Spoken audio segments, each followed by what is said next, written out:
Hello everyone. कल वाले video में हमने 3D से रिलेटेड कुछ फॉर्मूलेज पढ़े थे। ठीक है, वो हमारे फॉर्मूलेज थे related to the point and direction cosine. आज हम 3D के अंदर फॉर्मूलेज पढ़ेंगे related to the plane. Plane यानी समतल।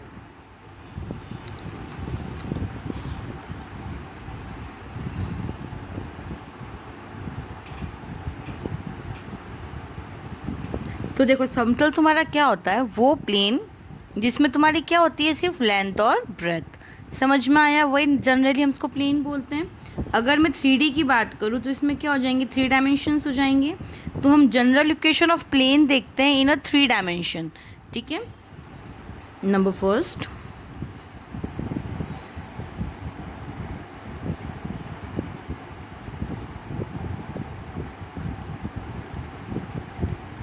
General equation of a plane यानी समतल की व्यापक इक्वेशन, समीकरण। समतल की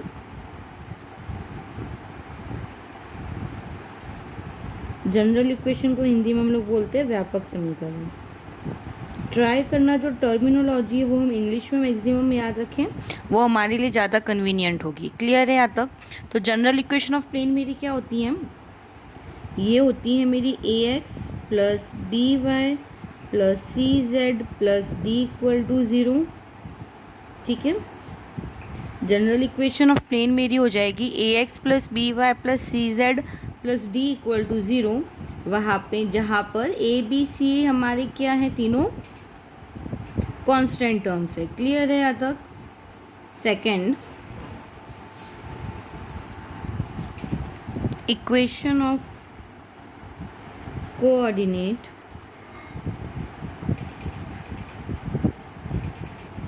आइसोलेटर्स ऑफ अ प्लेन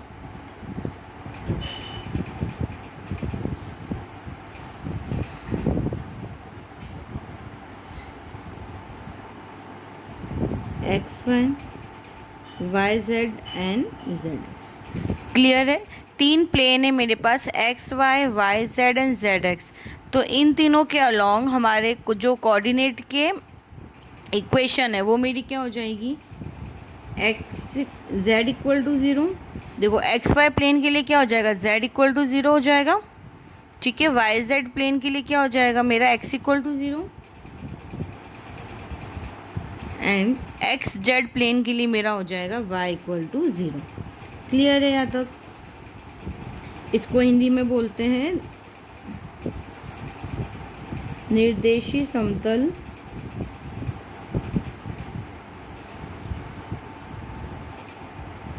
का समीकरण।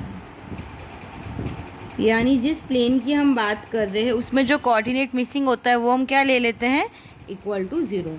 क्लियर है यहाँ तक? तीसरा तुम्हारा है equation of a plane passing through a point. यानी अगर हमें कोई पॉइंट गिवन है और हमें पता है कि वो प्लेन उस पॉइंट से पास हो रहा है, उस केस में उसकी इक्वेशन क्या हो जाएगी, देखो।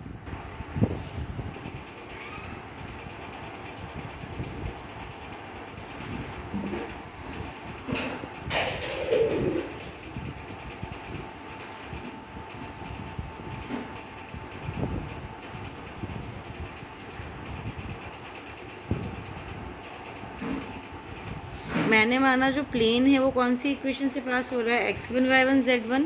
ठीक है, इस केस में इस प्लेन की इक्वेशन क्या हो जाएगी मेरी, a x minus x one plus b y minus y one plus c z minus z one equal to zero. Clear है यहाँ तक? क्या है कि अगर हमें इक्वेशन ऑफ प्लेन निकालनी है जो पास हो रही है through a point x one Y one Z one, plane की इक्वेशन मेरी क्या हो जाती है, a x plus b y plus c z plus d equal to zero. ठीक है, और वो प्लेन क्या हो रहा है मेरा, X one Y one Z one से पास हो रहा है। तो इस केस में देखो, इक्वेशन ऑफ प्लेन क्या हो जाएगी मेरी, a x minus x one plus b y minus y one plus c z minus z one equal to zero.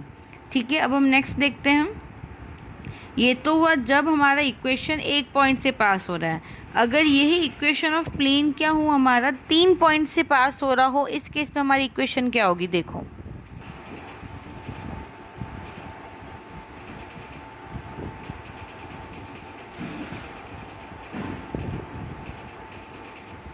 Equation of a plane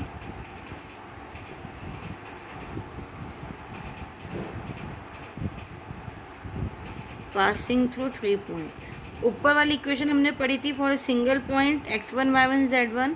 अब मैं 3 पॉइंट्स की बात कर रही हूँ, है ना। तो 3 पॉइंट्स मेरे क्या हो जाएंगे, देखो, एक हो जाएगा x1 y1 z1, एक हो जाएगा मेरे पास x2 y2 एंड z2। मान लिया a b और c तुम्हारे 3 पॉइंट है ना। c हो गया तुम्हारा x3 y3 एंड z3। तो इस केस में तुम्हारा इक्वेशन ऑफ प्लेन कैसे निकलेगा, एक मैट्रिक्स के फॉर्म में, ठीक है। एक्स वाई जेड प्लेन वाली इक्वेशन के कोफिशिएंट्स हो जाएंगे तुम्हारे, है ना, sorry, X Y Z coordinate हो जाएंगे प्लेन वाली इक्वेशन के। बाकी हमें 3 पॉइंट्स गिवन है, उसके भी हम लोग कोऑर्डिनेट लिख लें। तो ये मेरा हो जाएगा x1 y1 z1 and b का कोफिशिएंट तुम्हारा 1। ये हो जाएगा x2 y2 z2 1, x3 y3 z3 and 1। इस मैट्रिक्स को इक्वल टू 0 रखेंगे और हम इसको सॉल्व करेंगे तो हमें क्या मिल जाएगा, equation of a plane passing through 3 points. Clear है यहाँ तक।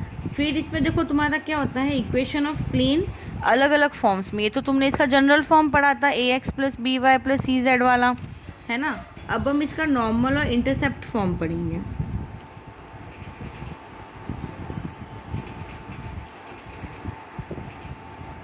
Equation of a plane number first in a normal form. तो ये इसका हो जाता है l x plus m y plus n z equal to p. ये मेरा क्या है, equation of a plane in a normal form, l x plus m y plus n z equal to P. Second आता है इसका intercept form.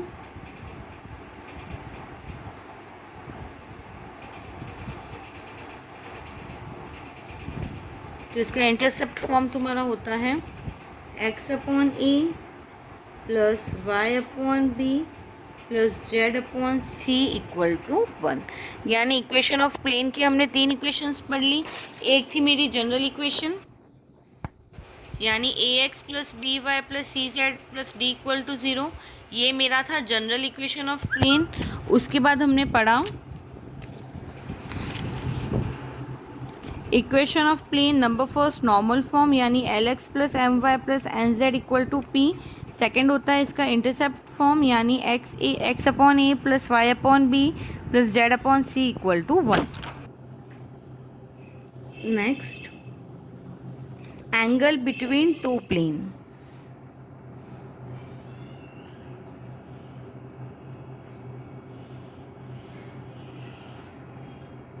यानी गिवन दो प्लेन्स के बीच का angle.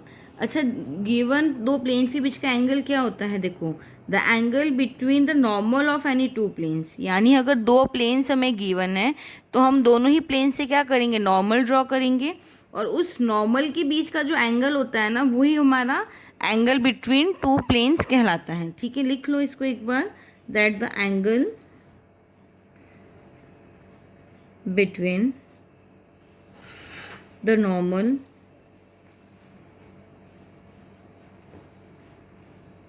of any two planes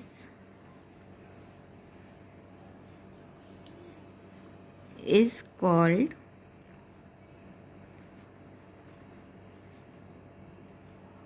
angle between those planes। Clear है यहाँ तक कि क्या है, अगर हमें दो प्लेन्स के बीच का एंगल निकालना है तो हमें क्या करना होगा, उनके बीच, उनसे जो नॉर्मल ड्रॉ हो रही है उनके बीच का एंगल निकालना होगा। ठीक है, क्योंकि नॉर्मल्स के बीच में बनने वाला एंगल ही मेरा क्या कहलाता है, एंगल बिटवीन टू प्लेन। तो इसको निकालने का तरीका तुम्हारा क्या होता है, cos theta equal to plus minus a1 a2 plus b1 b2 plus c1 c2 upon under root a1 square plus b1 square plus c1 square and under root a2 square plus b2 square plus c2 square. ठीक है, ये मेरा formula होता है cos theta के form में, that cos theta equal to plus minus a1 a2 plus b1 b2 plus c1 c2। जहाँ पे देखो a1 a2 b1 b2 c1 c2 क्या है, मेरे गिवन जो प्लेन्स है उसके क्या हो जाएंगे, डायरेक्शन रेशियोज हो जाएंगे।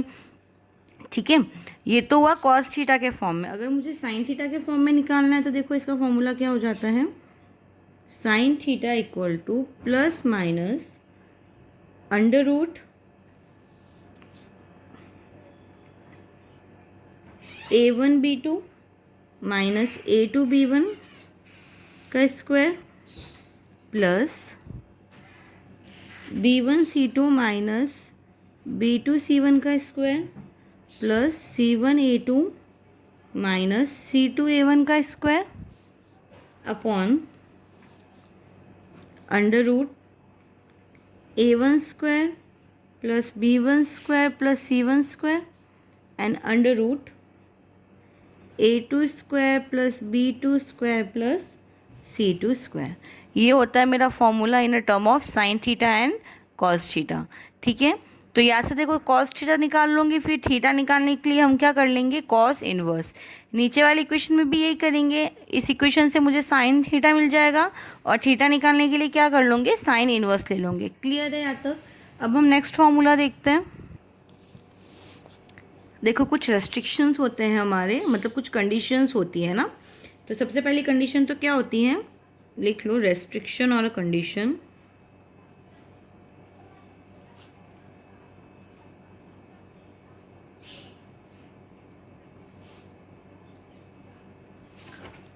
for a plane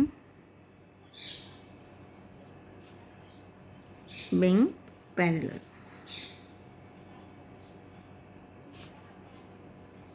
दो प्लेन की बात कर रहे हैं ना, यानी दो प्लेन्स जो है वो हमारे पैरेलल कब होंगे, उसकी रेस्ट्रिक्शन या उसकी रिक्वायर्ड कंडीशन क्या है, जब तुम्हारा a1/a2 equal to b1/b2 equal to c1/c2 होगा।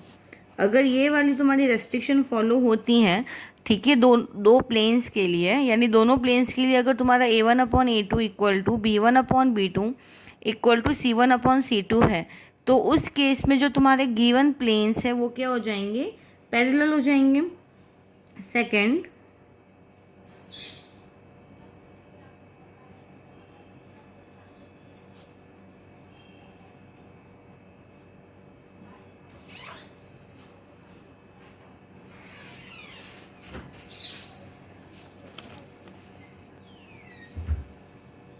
देन परपेंडिकुलर, यानी वो कंडीशन जो जो तुम्हारी बताएगी कि जो दो तुम्हारे गिवन प्लेन्स है वो क्या है, परपेंडिकुलर है। तो ये कंडीशन होती है तुम्हारी a1 a2 plus b1 b2 plus c1 c2 equal to 0। यानी अगर तुम्हारा a1 a2 plus b1 b2 plus c1 c2 equal to 0 है, तो जो तुम्हारे दो गिवन प्लेन्स है वो तुम्हारे क्या हो जाएंगे, परपेंडिकुलर हो जाएंगे। यहाँ तक क्लियर है बात? तीसरा तुम्हारा होता है equation of a plane parallel to a parallelogram. ठीक है, equation of a plane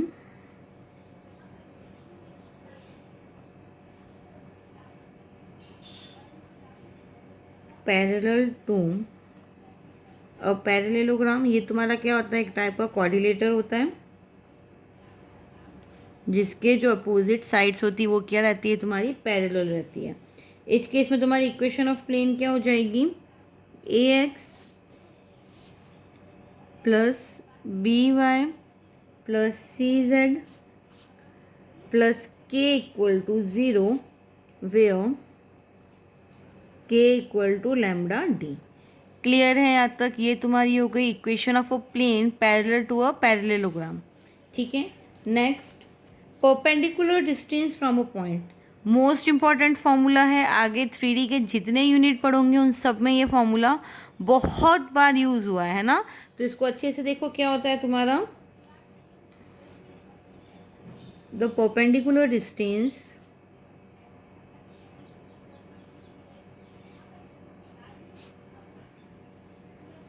of a point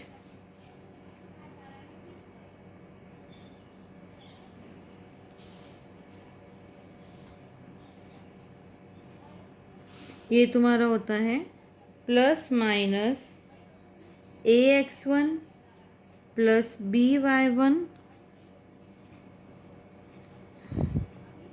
ax1 plus by1 plus cz1 plus d upon under root a square plus b square plus c square. देखो a B C तो तुम्हारे क्या है, जो plane वाली equation है उसी से आ जाएंगे, क्योंकि प्लेन वाली इक्वेशन का फॉर्म क्या लोगे तुम, a x plus b y plus c z plus d equal to zero. और जो तुम्हारे पॉइंट्स होंगे है ना, जिस पॉइंट से हमें डिस्टेंस निकालनी है उस पॉइंट के कोऑर्डिनेट तुम्हारे क्या हो जाएंगे, x1 y1 z1 रहेंगे। तो x1 y1 z1 जो है वो तुम्हारे पॉइंट के कोऑर्डिनेट है। ए बी सी तुम्हारे क्या है, प्लेन वाली इक्वेशन से हमने कोफिशिएंट्स निकाले हैं। क्लियर है यहाँ तक? तो इन सब की वैल्यू जब इसमें तुम पुट करोगे तो तुम्हें क्या मिल जाएगा, perpendicular distance of a point. Clear है यहाँ तक? अब हम नेक्स्ट वाला फॉर्मूला देखेंगे। Equation of a half plane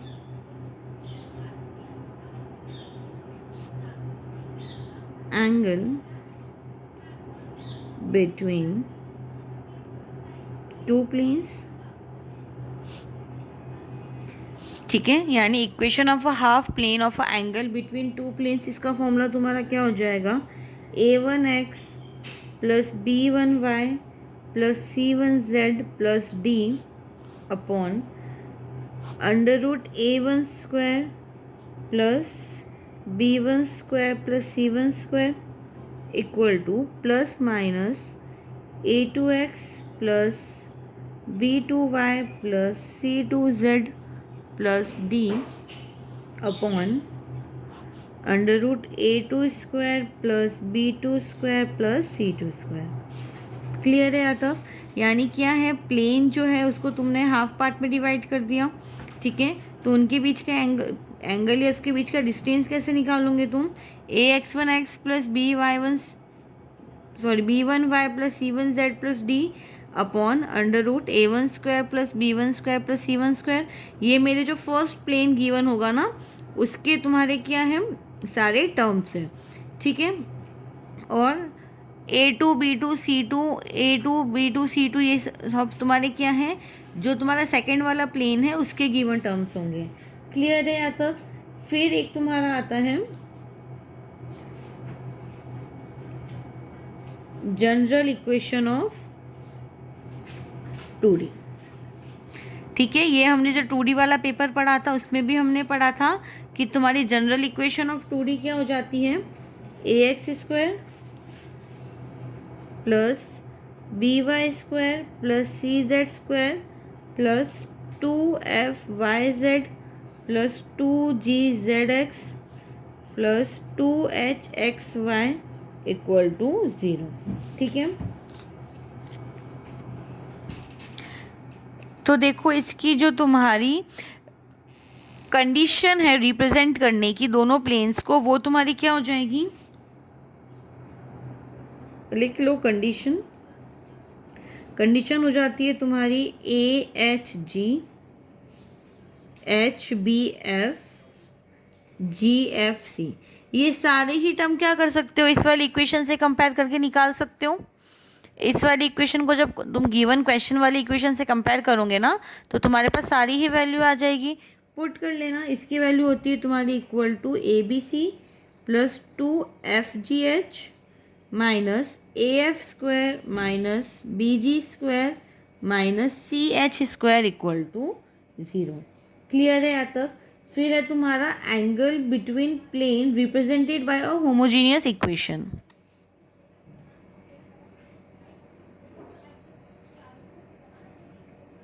angle between planes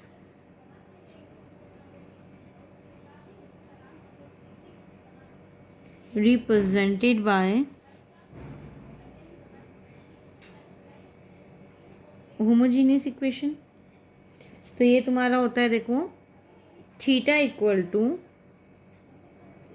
tan inverse 2 under root F square plus ji square plus H square minus A B minus b c minus C A upon A plus b plus C. Clear है यहाँ तक? यानी तुम्हारा angle between planes अगर general equation से represent हो रही हो तो एंगल तुम्हारा क्या हो जाता है, theta equal to tan inverse 2√f square plus ji square plus H square minus A B minus b c minus c upon A plus b plus c. ये सारे ही टर्म तुम्हारे इस इक्वेशन से कंपेयर करने पर आ जाएंगे। क्लियर है यहाँ तक? सो आई होप ये वाला जो तुम्हारा पार्ट था वो सभी को अच्छे से समझ में आ गया होगा। ठीक है, इसके बाद वाले क्वेश्चंस इसके बाद वाले जो फॉर्मूलेज रह गए हैं वो मैं इसके नेक्स्ट वीडियो में कराऊंगी। Okay, thank you so much.